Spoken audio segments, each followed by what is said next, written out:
All right, welcome back to our continuing coverage of Super Bowl 59 for the NFL alumni. I'm Graham Whiteside. We're presented by Pacera. Better is possible with the CEO of NFL alumni, Brad Edwards, the COO, Senior Vice President Ken Coffey, Super Bowl champions. Hey. To my right. So this must be an interesting week for you all to be back here. Brings back good memories, right? Yeah. It definitely is.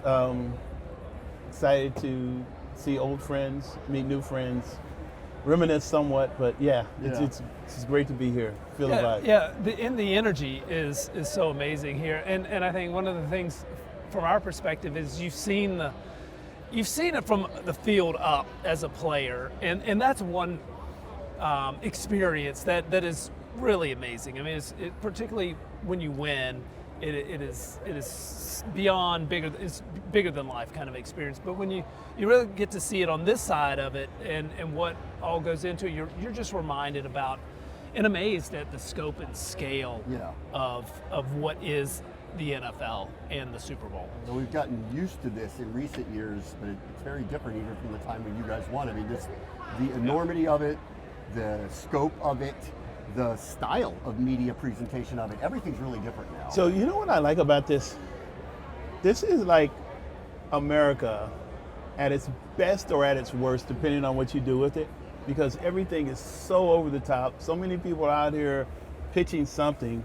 You know, fortunately for us, we get to pitch the fact that we have a commitment to kids, we have a commitment to our communities, we have a commitment to our former players, and collectively, we get to pull together and do fantastic things as a result of that. And we're taking advantage of this thing that's built up around us, and that's really exciting. Yeah, and we're just making, as an organization, and I'll go back and sort of qualify that as I start on that is, you know, one year, actually in Washington, I looked down the press guide and counted up, there were something like 80 or 90 charities, I don't remember, but somewhere in that range of charities that were represented by the players. And I remember just going, wow, that's amazing. Now, some of that's a function of the coach we had at the time, Joe Gibbs, who was very philanthropic oriented, but the majority of that just was the heart of the players.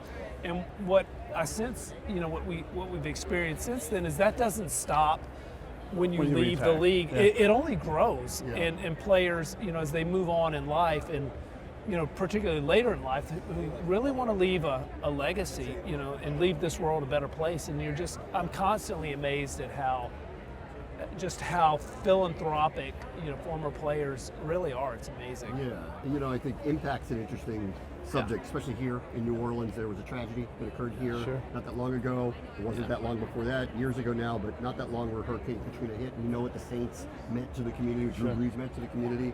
In Los Angeles, the Rams and the Chargers were playing during a week when wildfires were burning down parts of the city, and I think you see the power of the NFL and its participants in what they can do for communities. Yeah. It really is impactful. I love that word impact, and we talk about it all the time, and it's how to create more of it, how to measure it, so that we can create more of it and communicate that to other people. And you're right, it's the power of the league, it is the power of that brand, it's meaningful, and it matters to people, and it's a wonderful escape, you know, from life. And a lot of people, you know, most people don't work to work, they work to live. And this is how people experience life, you know, for so many people. It's an amazing form of entertainment, and it's a ultimate reality show that you just don't ever know. It's why I'm at sort of picking. I don't bet on Super Bowl games, but people are always asking me, you know, who's your pick, and you know, and it's hard because it's a reality show. You never know who's going to show up or in what mood, you know, or what's going on in someone's life. You know, it's just any given Sunday. I don't know if either of you guys will cop to this, but depending on who's asked me and what time of the day it was, I picked the Eagles and the Chiefs. It's just where I am. I got a 50-50 on this one. Well, as a voice of the Commanders, having seen the Eagles 3 times, it's hard to pick against them. We've seen the defense, that they have. you know, and what the quarterback running back combo can do, and the defense is just so. How do that you roster block? is so. How do you block them? So good. Let's stay on the idea of impact. I mentioned, what's going on currently, what the current teams can do and have been doing, obviously, in their communities. You talked about it extending past a career because the power of the NFL extends beyond that. It's kind of part of you. Yeah. So how would you describe what the impact can be for former players? Yeah, it's, we're principally structured around a 501c3. We do have a membership component, that you can join, and there are lots of membership benefits that we provide, but the bulk of what we do is really wrapped into, on average, raising a little above $1 million a year for third-party charities. And that's food assistance programs, those are childhood literacy programs, those are mentor programs, coaching, determinant of health programs, all of those kinds of various initiatives, and they just have tremendous impact, and players want to be involved, and they are really unbelievable voices of trust and inspiration back to their communities. And it doesn't matter if a guy played, had a cup of coffee in a camp somewhere. That community where he went to high school, it still matters, and it's meaningful to them, or that where he went to college, or what have you. And I also think there's the common language that the athlete speaks, which it goes beyond just the former athletes. So, for example, when I understand, I've been going through physical therapy on my shoulder, and my therapist starts working me, and she's using certain languages, certain buzzwords. It's like, oh, I know I can't be as her because she's competed before. And I started asking her, she said, yeah, I played softball in college. And I was like, oh, I'm looking at you differently now. And it's the ability to get our community together. And our community isn't just the former players, it's also the cheerleaders. It's also those front office people and coaches who work together. So many of those folks who want to be involved in something that's bigger than themselves. We get to provide them that. And none of us got there alone. No. The Gold Jackets didn't get there without, guys like Ken and I. We didn't get there without 80 guys coming to camp, and none of us got there without the fans. And so it is it's a great community that can coalesce around impact and charitable giving. Yeah, I think community is a good word for it. It's something about this sport brings everybody together. Good times and bad times. We're talking about both. I mean, we were in Washington, and there was a rekindling of a franchise and a reawakening, and it coalesced the community in a really, really positive way. And then there's the other things that have occurred where a team and a community can come together to help one another. I think in good times and bad times, football is very, very, very important. Again, it is that release from everyday life, that sports provide. It's that kind of hiding sort of characteristic that as humans, we want to get together and be about something bigger than what we are, and that's kind of what this provides. And it's the brand has continued to grow, and I think for the foreseeable future will continue to grow at the same pace. I tell you this, it's also exciting in the fact that there's always a new story. Brent, we don't even know what the Jaden Daniels equivalent for 2025 is going to be, but it's already out there. It's already begun to unfold, and that's exciting because as fans of all 32 teams, we get to enjoy that. And I actually appreciate it. All kidding aside, we tease back and forth in the office about favorite teams and other things, but I just like the fact that there's always a story, there's always some excitement that seemingly comes out of nowhere that we get to take advantage of or participate in at some minor level with our association. Anytime you get two players together, there's the whole first half of any conversation is going to be storytelling. I mean, there's going to be stories from where they went to high school, common friends or players or experiences. It's so cool to be around that. Yeah, it's a lot of fun. One of the common things I've talked to a lot of with the ex-players that came through this week, and where I think you guys can help a lot, is transition. When they think about what is next, there's this kind of tie that binds with football that keeps everybody together, but after a career is over, you got to figure out what you're passionate about, and it seems that the alumni can help with that. Yeah, and a lot of that starts while you're in the league. The sooner you can develop that mindset. I mean, that's why Kenny was so successful in financial services, after he retired, because he had a plan, he was already prepared, and I was preparing to get out of the league the day I got in it, and that made the transition so much easier and seamless, for me. And so it's kind of, for us, it's starting to attack it from that end. How do we begin to make relationships and get introductions with current players in a way that we can start that depositing those seeds. Now the league's doing a great job of that already, and it is very different in watching the evolution of that happen over the last 20 years.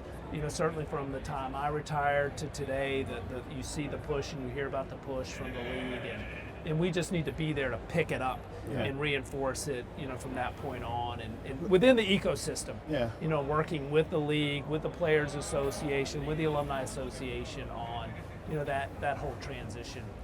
On a personal level, though, I want to go back to passion. You can have enough in the way of resources and still miss what you really should be doing if you aren't passionate about it. It actually becomes a downer, because you can lean on the fact that your house is paid for, or you don't have any debt per se, but you aren't living out what you're supposed to be doing. You aren't waking up in the morning excited to get out of bed because you have this specific ability. That's a passion piece. And so if I'm sharing with the players who are coming after me, or anyone in life, find whatever that passion is. You will not work a day in your life if you do that. And that's why me coming back here was so exciting. I thought I was retired. I had been out 4 years. I hadn't missed it. Plans. I was just letting you get used to it for a little bit. I had plans for you. But I wake up in the morning excited about the work that we have to do. And it's not like the work isn't challenging. I just know that it's something that I'm gifted in. I know that I have a team of people that I get to work with who pull as hard as I do. I'm back in the locker room in some respects. I would pay, not too much, but I would pay to be a part of that. I'll take it. I'm not afraid to ask. I'm not. Yes. I'm not afraid to ask. Let's put it in my estate. Let's make it in my estate. How about that? But it's just like, in the first half of all of our conversations on a daily basis happen to be storytelling. It's a perk of the job. But I knew I had plans for you, though. Last thing, like if ex-players come to you and say, I want to join, what do you tell them? Yeah, we tell them, one, we are the most well-recognized and oldest alumni association in professional sports in this country, and we're the only ones that can carry this shield. And what that does is it means so much power to you from a connectivity standpoint.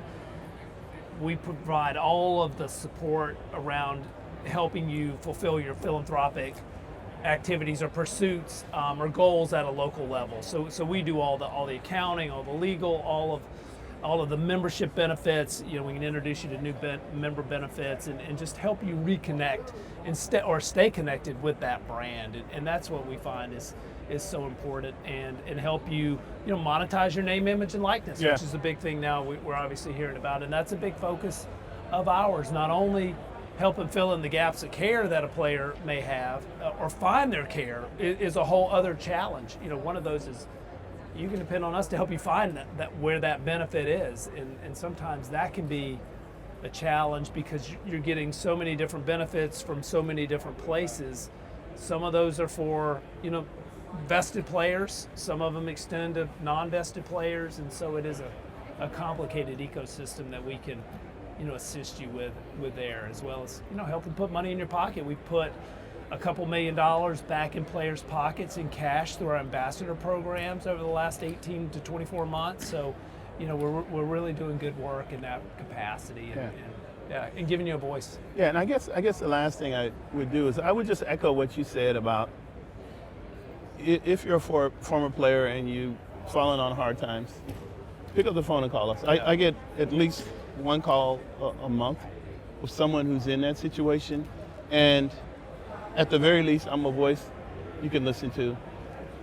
In all probability, there's someone or some part of our ecosystem that I can direct you to whether it's the Prayer Care Foundation or back to specific other entities that we have, just to help you get your thinking right, get your thinking back on. And we appreciate the fact that you have the humility enough to say, I'm not in a good place, I need help. And as much as anything, I'm there to listen and help you get to where you need to go And to be. it doesn't really matter, you know, in many cases, you know, we want to stereotype those in need that have, you know, had a certain pathway or didn't make a certain amount of money or, you know, had some other challenges, but it really, you know, hard times can happen no matter where you are on the economic, socioeconomic scale, or and so we want to be there to help, you know, whoever you are, whatever, if it's substance abuse or if it's, you know, getting into housing. Yeah. You know, we've had to get people into housing who are, you know, unsheltered. Yeah. You know, which is so, it should never happen, Yeah. but it does happen, and so, you know, we want to be there to help. Brad Edwards, Ken Coffey. Thank Yeah. you so much. Thank You're you. very welcome. Thank you, Brett.